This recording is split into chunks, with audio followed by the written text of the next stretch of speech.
കർത്താവായ യേശുക്രിസ്തുവിന്റെ അതിപരിശുദ്ധമായ നാമം വാഴ്ത്തപ്പെടുമാറാകട്ടെ. എല്ലാവർക്കും പ്രഭാത വന്ദനം അറിയിക്കുന്നു. വീണ്ടും നമുക്ക് ഒരു പുതിയ ദിവസത്തിന്റെ പുലർകാലം കൂടെ കാണുവാൻ കർത്താവിന്റെ മാറ്റമില്ലാത്ത തിരുവചനവുമായി നമ്മുടെ പുതിയ ദിവസം ആരംഭിക്കുവാൻ സർവകൃപാലുവായ കർത്താവ് തന്നിരിക്കുന്ന ഈ വിലപ്പെട്ട അവസരത്തിനായി ഞാൻ കർത്താവിനെ വാഴ്ത്തി സ്തുതിക്കുന്നു. ഒരു പുതിയ വിശുദ്ധ ദിവസത്തിന്റെ പുലർകാലത്തിലേക്കാണല്ലോ നാം കടന്നു വന്നിരിക്കുന്നത്. ഓരോ വിശുദ്ധ ദിവസവും എത്ര അനുഗ്രഹിക്കപ്പെട്ടതാണ്.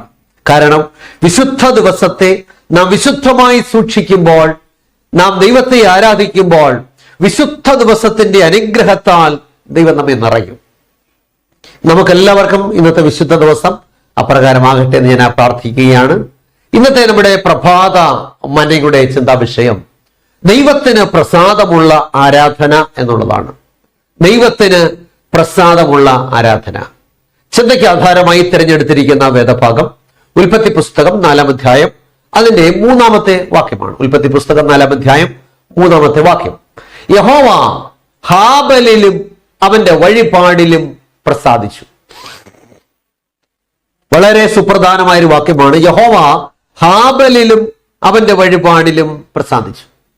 നമുക്കറിയാം, വാക്യത്തിന്റെ പശ്ചാത്തലം നാം പഠിക്കുമ്പോൾ ഉൽപ്പത്തി പുസ്തകം 4-ാം അധ്യായം നാം 1 മുതൽ അങ്ങോട്ട് വായിക്കുമ്പോൾ അവിടെ എന്താ രേഖപ്പെടുത്തിയിരിക്കുന്നത്? അനന്തരം മനുഷ്യൻ തന്റെ ഭാര്യയായ ഹൗവയെ പരിഗ്രഹിച്ചു. അവൾ ഗർഭം ധരിച്ച് കായിനെ പ്രസവിച്ചു. യഹോവയാൽ എനിക്കൊരു പുരുഷ പ്രജ ലഭിച്ചു എന്ന് പറഞ്ഞു. പിന്നെ അവൾ അവന്റെ അനുജനായ ഹാബലിനെ പ്രസവിച്ചു. ഹാബൽ ആട്ടിടയനും കായിൻ കൃഷിക്കാരനുമായി തീർന്നു. കുറെ കാലം കഴിഞ്ഞിട്ട് കായിൻ നിലത്തെ അനുഭവത്തിൽ നിന്ന് യഹോവയ്ക്ക് ഒരു വഴിപാട് കൊണ്ടുവന്നു. ഹാബലും ആട്ടിൻകൂട്ടത്തിലെ കടിഞ്ഞൂലുകളിൽ നിന്ന് അവയുടെ മേധസ്സിൽ നിന്ന് തന്നെ ഒരു വഴിപാട് കൊണ്ടുവന്നു. യഹോവ ഹാബലിലും അവന്റെ വഴിപാടിലും പ്രസാദിച്ചു, കായിനിലും അവന്റെ വഴിപാടിലും പ്രസാദിച്ചില്ല. എന്നാലേ കായിന് ഏറ്റവും കോപമുണ്ടായി, അവന്റെ മുഖം വാടി. യഹോവ കായിനോട്, നീ കോപിക്കുന്നതെന്ത്? നിന്റെ മുഖം വാടുന്നതും എന്ത്? നീ നന്മ ചെയ്യുന്നുവെങ്കിൽ പ്രസാദം ഉണ്ടാകുകയില്ലയോ? നീ നന്മ ചെയ്യുന്നില്ലെങ്കിലോ പാപം വാതിൽക്കൽ കിടക്കുന്നു. അതിന്റെ ആഗ്രഹം നിന്നോടാകുന്നു, നീയോ അതിനെ കീഴടക്കേണ്ടതാകുന്നു എന്ന് കൽപ്പിച്ചു. നമുക്ക് ഇവിടെ നമ്മൾ മനസ്സിലാക്കുന്നത് 2 സഹോദരന്മാർ ഹാബലും കായിനും ദൈവത്തെ ആരാധിപ്പാനായിട്ട് പോയി. നമുക്കറിയാം, ഒരാൾ ആട്ടിടയനാണ്, ഒരാൾ കൃഷിക്കാരനാണ്. ഒരാള് കൃഷിഫലങ്ങൾ യാഗം കഴിച്ചു, ഒരാള് ആട്ടിൻകുട്ടിയെ യാഗം കഴിച്ചു. ദൈവം ഹാബേലിന്റെ യാഗത്തിൽ പ്രസാദിച്ചു, കായിന്റെ യാഗത്തിൽ പ്രസാദിച്ചില്ല. ഇപ്പൊ നമുക്ക് വിരോധാഭാസമായിട്ട് തോന്നാം, ദൈവത്തിന് മുഖപക്ഷമുണ്ടോ? ദൈവത്തിന് ഒരിക്കലും മുഖപക്ഷമില്ല. പിന്നെ എന്തുകൊണ്ടാണ് ദൈവം കായിന്റെ യാഗത്തിൽ പ്രസാദിക്കാതിരുന്നത്?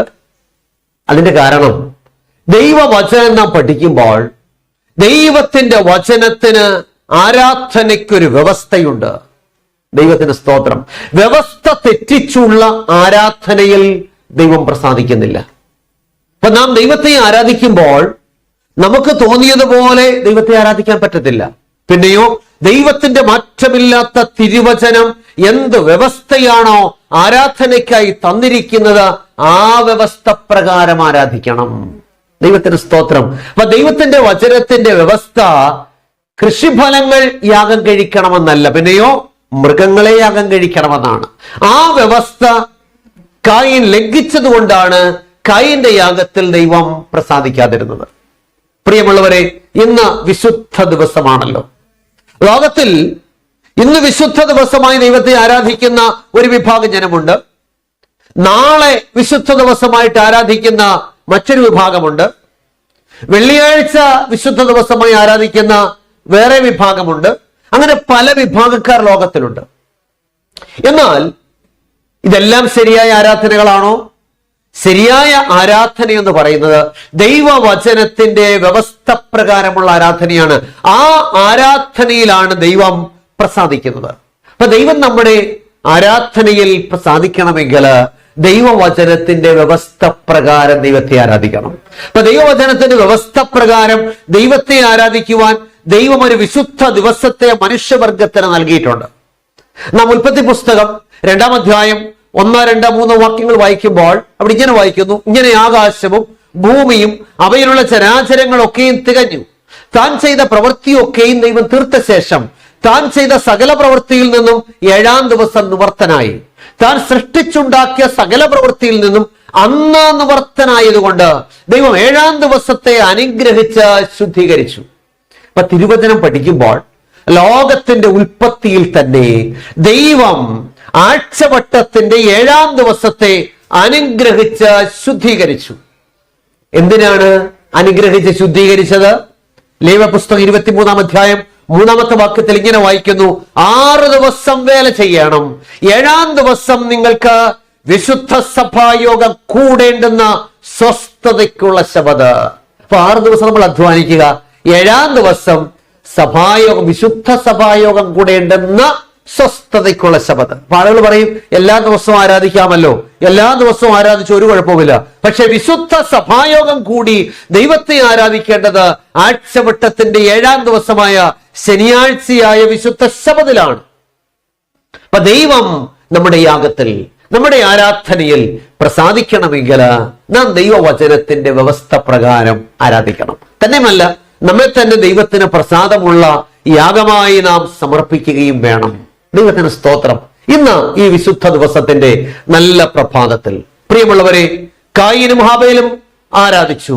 കായീന്റെ യാഗത്തിൽ ദൈവം പ്രസാദിച്ചില്ല. അതുപോലെ ഇന്ന് ലോകത്തെ എല്ലാ ജനങ്ങളും ആരാധിക്കുന്നു.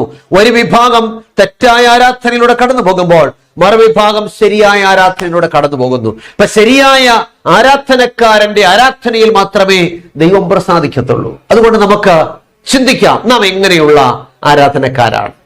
നാം ദൈവം തന്നിരിക്കുന്ന വിശുദ്ധ ദിവസത്തിൽ ആരാധിക്കുന്നവരാണോ, അതോ നമുക്ക് തോന്നിയ ദിവസം നമ്മുടെ സൗകര്യപ്രദം, നമ്മുടെ അവസ്ഥയ്ക്കൊത്ത് ആരാധിക്കുന്നവരാണോ?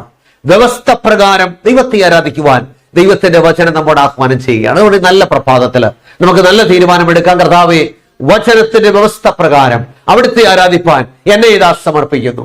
അപ്രകാരം നാം വ്യവസ്ഥ പ്രകാരം ദൈവത്തിന് പ്രസാദമുള്ള ആരാധനക്കാരായി മാറി വിശുദ്ധ ദിവസത്തിന്റെ അനുഗ്രഹത്താൽ നിറയപ്പെടുവാൻ കർത്താവ് സഹായിക്കട്ടെ എന്ന് ആത്മാർത്ഥമായി പ്രാർത്ഥിച്ചുകൊണ്ട് എന്റെ എളിയ വാക്കുകൾ ഉപസംഹരിക്കുന്നു. ദൈവമായി കർത്താവ് സഹായിക്കട്ടെ. പ്രാർത്ഥിക്കാനായിട്ട് പോവുകയാണ്. നമുക്ക് നമ്മുടെ പ്രാർത്ഥനാ വിഷയങ്ങൾ എന്ത് തന്നെയായിരുന്നാലും നിങ്ങൾ എന്നോട് ചേർന്ന് പ്രാർത്ഥിക്കുക. നല്ല തീരുമാനത്തോടും പ്രതിഷ്ഠയോടും കൂടെ നാം പ്രാർത്ഥിക്കുന്നുവെങ്കിൽ ദൈവം നമ്മുടെ പ്രാർത്ഥന കേൾക്കും. ഇന്ന് ജന്മദിനമുള്ള കല്ലുമല സഭയിലെ മിസ്സസ് ബാപ്സി ബിജുവിനെ കൂടെ നമുക്ക് ഓർത്ത് പ്രാർത്ഥിക്കാം. അതുപോലെ ഇന്ന് ജന്മദിനമുള്ള പ്രിയപ്പെട്ടവരൊക്കെ എന്നെ കേൾക്കുന്നുണ്ടല്ലോ, നമുക്ക് ഒരുമിച്ച് കർത്താവിനോട് പ്രാർത്ഥിക്കാം. കണ്ണുകളടയ്ക്കാം, പ്രാർത്ഥിക്കാം.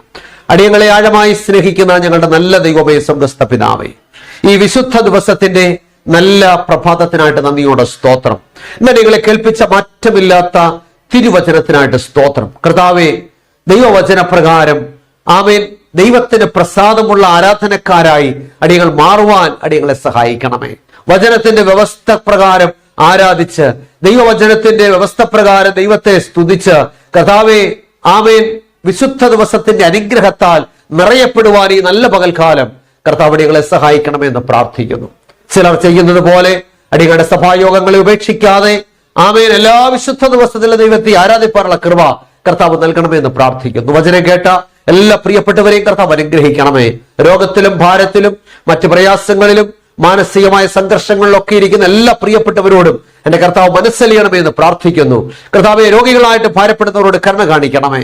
ആമേൻ. ഇന്ന് ജന്മദിനമുള്ള പ്രിയ മിസ്സസ് ബാപ്സി ബിജുവിനെ ഓർത്തടികൾ പ്രാർത്ഥിക്കുന്നു. പുതിയ വർഷം പ്രിയ മകൾക്ക് ഏറ്റവും അനുഗ്രഹത്തിന്റെ നല്ല വർഷമാക്കി കർത്താവ് തീർക്കണമേ. സ്വർഗീയ അനുഗ്രഹത്താൽ പ്രിയമകളെ നിറയ്ക്കണമേ. ഇന്നത്തെ വിശുദ്ധ ദിവസം കർത്താവിനെ ആരാധിപ്പാനുള്ള കൃപ നൽകണമേ. മാനവും മഹത്വത്തോടെ നൽകണമേ. യേശു ക്രിസ്തുവിന്റെ ധന്യമുള്ള നാമത്തിൽ ഏറ്റവും താഴ്മയായിട്ട് യാചിക്കുന്നു. അടിയങ്ങളുടെ പ്രാർത്ഥന കേൾക്കണം നല്ല പിതാവേ, ആമേൻ. കർത്താവിൽ പ്രിയമുള്ളവരെ, ദൈവമായ കർത്താവ് നമ്മെ സഹായിക്കട്ടെ. എല്ലാവർക്കും അനുഗ്രഹിക്കപ്പെട്ട നല്ല ഒരു വിശുദ്ധ ദിവസം ആശംസിക്കുന്നു. ദൈവമായ കർത്താവ് നമ്മെ സഹായിക്കുമാറാകട്ടെ. ആമേൻ.